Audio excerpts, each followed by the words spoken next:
तब्येत बिघडल्यानं अजित पवारांचे नाशिकमधील पुढील सर्व कार्यक्रम रद्द। नाशिकच्या ओझर विमानतळावरून पुण्याला रवाना। नैतिकतेच्या मुद्द्यावर धनंजय मुंडे राजीनामा का देत नाहीत? नाशिकमधल्या पत्रकारांचा अजित पवारांना प्रश्न, तर हा प्रश्न धनंजय मुंडेंनाच विचारा, अजितदादांचं उत्तर।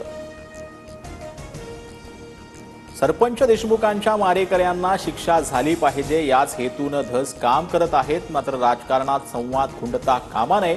मुंडे धसांच्या भेटीवर मुख्यमंत्री फडणवीसांची प्रतिक्रिया।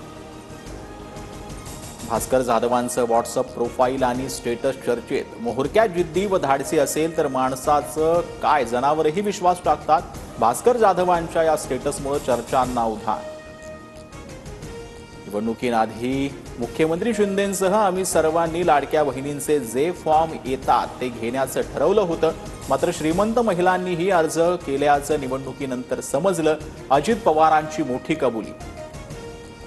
आम्ही पक्षाचा धर्म पाळतो, मित्र पक्षांच्या नेत्यांनाही शिस्त पाळायला सांगा। अजित पवारांसमोरच आमदार सरोज अहिरांकडून नाराजी व्यक्त।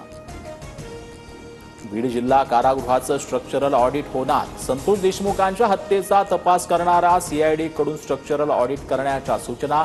वाल्मिक कराड सध्या याच जिल्हा कारागृहात आहेत। केंद्रीय मंत्री नितीन गडकरी उद्या सांगली आणि कोल्हापूर दौऱ्यावर। पवार गटाचे प्रदेशाध्यक्ष जयंत पाटील यांनी आयोजित केलेल्या कार्यक्रमाला नितीन गडकरी हजेरी लावणार। रणवीर अलाबादियाला राष्ट्रीय महिला आयोगाचं समन्स। रणवीर अलाबादिया समय रैणाला उद्या चौकशीसाठी उपस्थित राहण्याचे आदेश।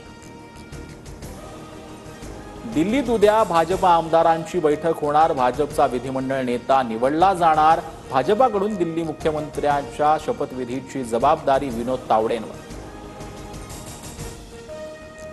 अमेरिकेकडून भारताच्या निवडणूक प्रक्रियेत मतदारांचा सहभाग वाढवण्यासाठीच्या 182 कोटींचा निधी रद्द। एलॉन मस्क यांच्या नेतृत्वाखालील सरकारी कार्यक्षमता विभागाचा निर्णय। अमेरिकन करदात्यांच्या पैशातून होणारे सर्व खर्च रद्द।